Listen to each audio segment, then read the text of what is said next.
I have had some technical issues, and I still don't have all of the technology that I need, so please bear with me. I'm not playing in full screen, and I am not recording to an external hard drive as usual, so there may be some choppiness. I hope you forgive me for that. Now, I had a request to replay this one from one of my clanmates, so here we go. Just changing the display so that you can see the types of tanks instead of their names. However, I would like you to take note of the 25 TP Foxhound. Shout out to you. You were a great ally on this match, and you definitely contributed to the result. Now, immediately I know some of you will give me grief for not taking the mountain. However, on the Southeast Asia server with the large number of bots, you'll see them indicated with the tanker icons. 6 on our team and 8 players. There isn't a lot of support on the mountain. So for me in a heavy tank to go there and then have to fall back would likely cause an early death. Also notice in the chat, early off, I asked my allies to focus on the bishop and because they are the ones posing the highest threat in my opinion. Fortunately, the bishop, because of his short range, had to move up quite a bit. So when he gets spotted, I make sure to focus him down and eliminate the artillery on the enemy team, which gives a great advantage to your team. If you've played this map will know from the middle, if you have someone spotting on the sides, it's definitely to your advantage to take shots. The mountain, especially if you can track him like this, keep him in position for your enemies, for your friendlies to take him out. Shots. Because of the layout that I'm using on my KV-1, very high rate of fire, but the aim time isn't that fast, so what you'll often see is that you're ready to shoot, you've reloaded before you've aimed. And that's a problem for long range, but I decided to go with this layout because I don't typically snipe with the KV-1. I like city matches where you can get up close and personal, and then you can really make the abnormally high DPM of this tank shine. So a position like this isn't ideal, however, once zoomed in, and with the Brothers in Arms crew that I have, you can actually snipe quite well. So it's still usable. However, don't rely on your DPM, rather rely on taking your time, aiming properly, and like you can see, when they're locked down in position, you know you can keep firing in the bush and take them out. Now, at this point in my team, I'm the only one that have managed to get any kills. We're losing the hill. Mid isn't looking great, and the street isn't looking great either. So at this stage, I've asked my bishop to fall back because I can see he's in trouble. However, the bishop is so slow, even if he does start falling back now, it's probably going to be too late for him. So if you're playing artillery, please be aware of the map. Try to predict at least a minute ahead so that you know when to fall back before it's too late.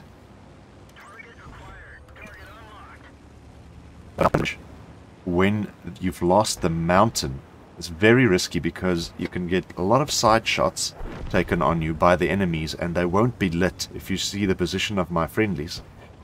So I now make the strategic decision to fall back, and just in time as I start getting shot from the side, I don't know where, but later it will become apparent that it's the SU that's sniping from the position at F1 or G1.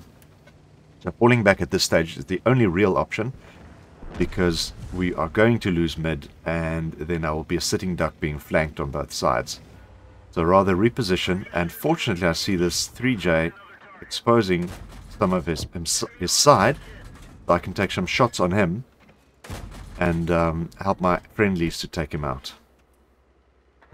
Right, looking even worse. It was 3-4 when I started falling back, 3-8 now, and we're really in a dire situation with the Churchill one very strongly positioned down there in the river to take out everyone on that side. However, he's exposing quite a lot of his side armor to me, and I decided to take the chance to try to help my friendlies here and take out the Churchill 1, because he's one of the biggest threats, especially paired with the STRV who's supporting him.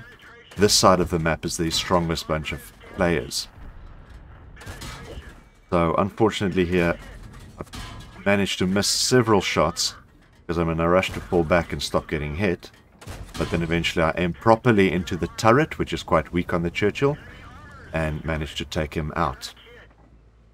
The woods though, because we still have a bad number, and fortunately that snapshot goes in. That was more luck than skill, I'll have to admit that. But you miss every shot you don't take. The problem with my layout, I don't have binocs on this tank anymore because I prefer the city layout, the short distance brawler. So now I'm in a bad position where I need someone to spot for me, but this half of the map doesn't have any friendlies. However, due to the topography, I can sit on this side of the tracks. If my friendlies manage to spot the middle, and the Foxhound is in a pretty good position to help out with that, then I can hold this side and we should be okay because there aren't that many places to cross. So fortunately this T-80 doesn't have the view range to spot me.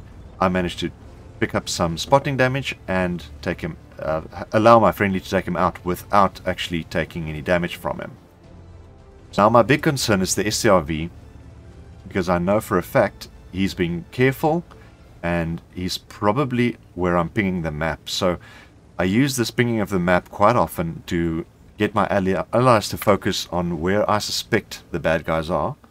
And like you see there, I type in chat, I'll spot them to get them ready to fire, because they might not know that I'm busy spotting for them.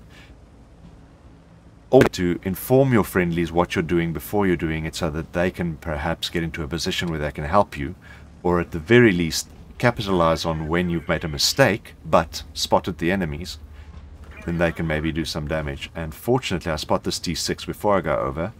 Now you need to position your tank in such a way that you don't get allow shots for the friendlies, but when you don't have any gun depression, it's very difficult on the KV-1. So I need to get up on the ridge in such a position that I'm not allowing the SRV to penetrate.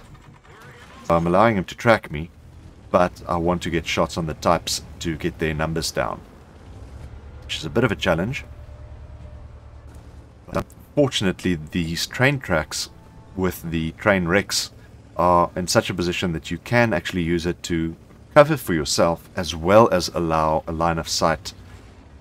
The STRV again proving to be quite bright and using the bush as well as his allies to get into position where he can spot and shoot at me without allowing me to see him.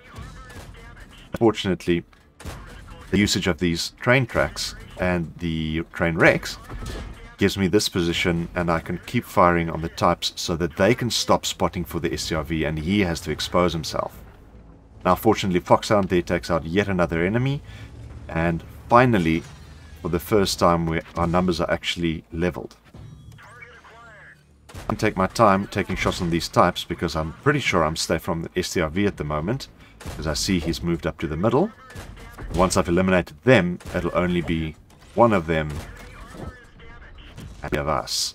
So the tides are turning, and unfortunately for us, the STRV, it's not that good for them anymore.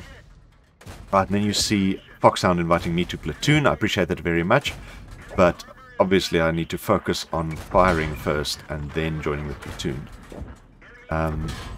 There I didn't even need to spot him again. I knew exactly where I was going. Now I could join the platoon to get that cheeky brothers-in-arms and, counting up the kills, even a crucial contribution.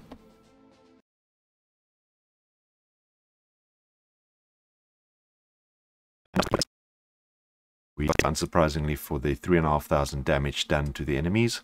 Radley Walters for the 8 kills. Crucial contribution for the sneaky platoon with Foxhound. Shout out to you, thank you very much. You were a very good ally. Brothers in Arms, obviously. Cool-headed for surviving at least 10 ricochets. The High Caliber Award. Steel Wall and Top Gun, together with the Bruiser, Fire for Effect and Duelist. The scores. We've got a 1,500 XP with Foxhound there gaining almost 1,000 XP on his game. with Only Brothers in Arms and Crucial Contribution, as well as Bruiser, Fighter, and Fire for effect for him. And on the final page, you can see, even though I'm not running a premium account, I've made a tidy profit of 38,000 credits. So that is one big thing for my free-to-play account. I don't have a premium account, that you need to consider. In the low tiers, always try to make a profit. Because in the high tiers, even if you win and you don't survive, chances are you're going to make a loss. So try to make a profit with every game in the low tiers so that you have that extra credits to play with and pay for premium rounds in the high tiers where you might actually need it. Thank you for watching. Please hit subscribe. It really helps the channel out. And I'll catch you on the battlefield.